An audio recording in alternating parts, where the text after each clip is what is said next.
The numbers are 17 million people every week in the UK visit a post office. I mean, that's more than the health service. 17 million people.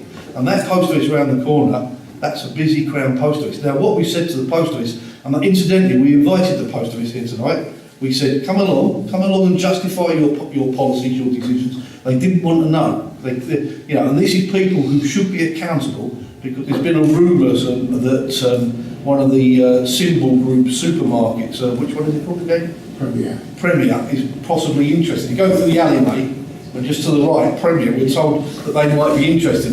And now, I've been into that Premier shop today, and there's no way you can put a post office in the back of that Premier. It's just simply impossible.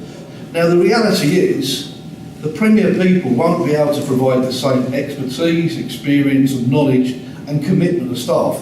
And because they're on minimum wage, there's a big churn of staff. And we've got lots of examples where franchise post offices have failed the public with poor service by actually getting things wrong.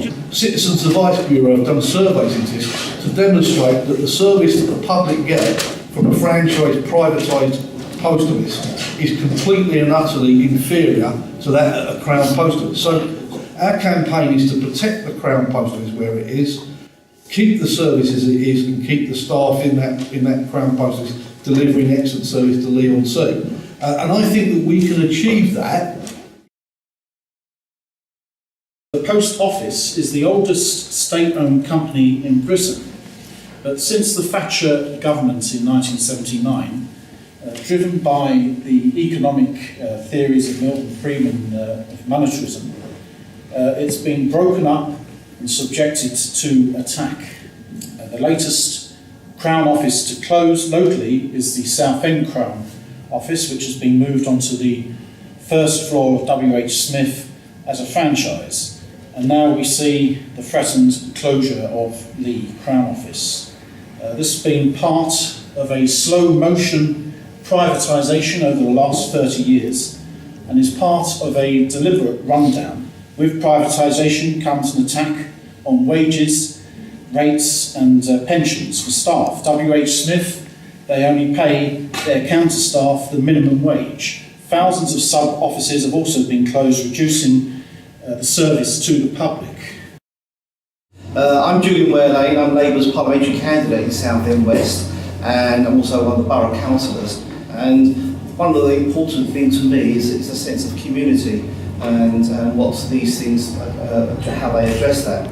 I was asking what makes a community, what makes a town. It is things like libraries and post office and community centres and boutique shops, and a sense of identity and the fact that we all sort of look after each other. And I think that's eroded by the sort of plans that are being made. For me, you know, for me this is an argument more about what's happening to our community, what's happening to places like Leigh-on-Sea. Don't be silent. You know, you've got to make your voices felt. I'm clearly in the run-up to Julian looking to attract votes. So is Sir David Amess, so are the other candidates. Now, one of the things you can do is ask them where they stand on this issue. I think we already know where Sir David stands, but make him work for, you know, make him work, make him answer the questions, and similarly your other candidates. And I'm going to tell you now, I'm here to defend the post office, so I make no bones about that. Similarly, Leigh has got two wards on the council. You have 6 councillors. Speak to them, ask them where they stand. All your Conservative and Liberal Democrat councillors fight for your local post office. I mean, this is not a Labour campaign. I would welcome seeing Campbell Roney, Bernard Asker, John Lamb, etc., standing up here and saying, well, you know, notwithstanding our political differences, this is a campaign we can look back, and I'm sure everyone in the room would agree as well.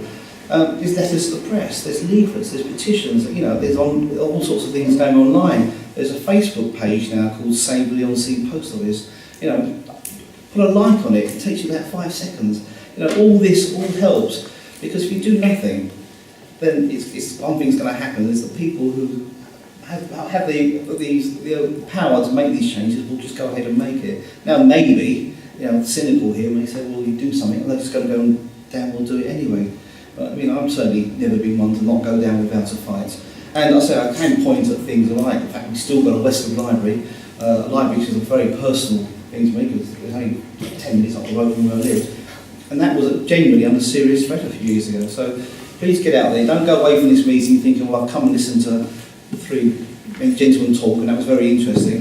You can write letters to the paper, you can sign petitions, you can tell your friends, you can ask the politicians, and put the pressure on them. And the only way we're going to affect any real change is by doing that. And I will now shut up.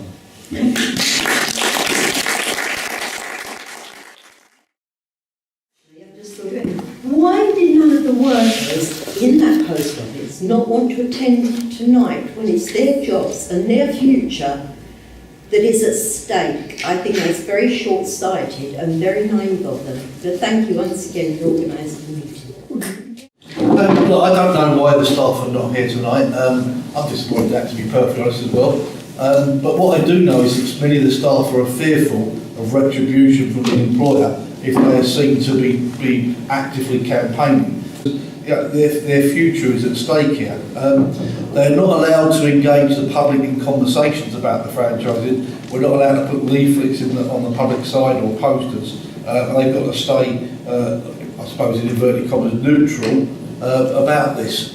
This could be an issue that could unite all of the political parties. I know we haven't got the Tory MP here tonight. He was invited. It's a shame he's not here. I am disappointed that he is not supporting this. Tomorrow night I'm in Dis doing another public meeting, and the Tory MP Richard Bacon is going to be there, and he is very, I've met him, he's very, very vociferous in wanting to defend his Crown Post Office in Dis. That's one Tory MP. Unfortunately, Sir David Amess doesn't feel the same way. If the worst was to happen, and the Post Office find a partner or a buyer in Leigh-on-Sea, then the staff would be given three choices. The choice number one would be to choopy over to the new firm. Our members won't want that. They just simply won't want to go and work for a small, what was the name of that store again? Premier. Premier. I mean, they're not going to go and want to work for Premier stores. The second choice they've got is to be redeployed to another post office.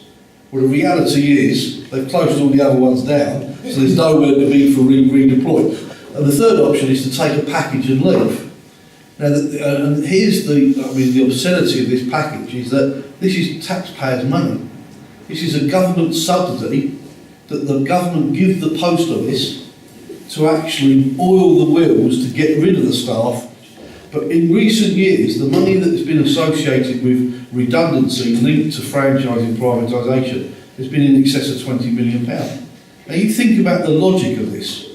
The government gives the post office £20 million to pay workers to go, and then those workers are replaced with workers on minimum wage, poorly trained, who can't, because they're poorly trained, can't give a decent service. And the I was remiss when mentioning people who write to, you can't write to your Leigh Town Council laws as well, although I did mention one of those. So, amongst the people you lobby, please don't forget Leigh Town Council. Signatures, if there's a potential to deliver a petition to the council, there's two Labour councillors in here today, and it's not that David or I or one of the other eight, but I'm sure we'll be more than happy to present that, but it may also be presented elsewhere. And Norman talks about local businesses and what the impact is. Well, I was chatting to a gentleman on Saturday for whom the post office is only visited daily because his business from home involved sending packages all around the world, and there's an awful lot of entrepreneurs who businesses through either eBay or whatever, or their own websites. So they will miss that. So I think local small businesses certainly, local large businesses will just use TNT or whatever. And I'll finish. I was the council who delivered a petition of 15,000 names to our council chamber about the care homes, and the care homes are still there. They were threatening closure, and so I think people power can work. I'm not going to guarantee success, but I think one thing that guarantees failure is doing nothing. So, please go away from this meeting at least fired up to say, well, I'm going to do my bit. And I'm sure the voices of Leigh are seen and heard, politicians, and at the end of the day, I'm in this as well. It's a beauty contest, we want to be popular. Well, if you make it known that the popular decision around here is to publicly and vociferously defend your post office, then I would be amazed any politician would go against that grain. Thank you.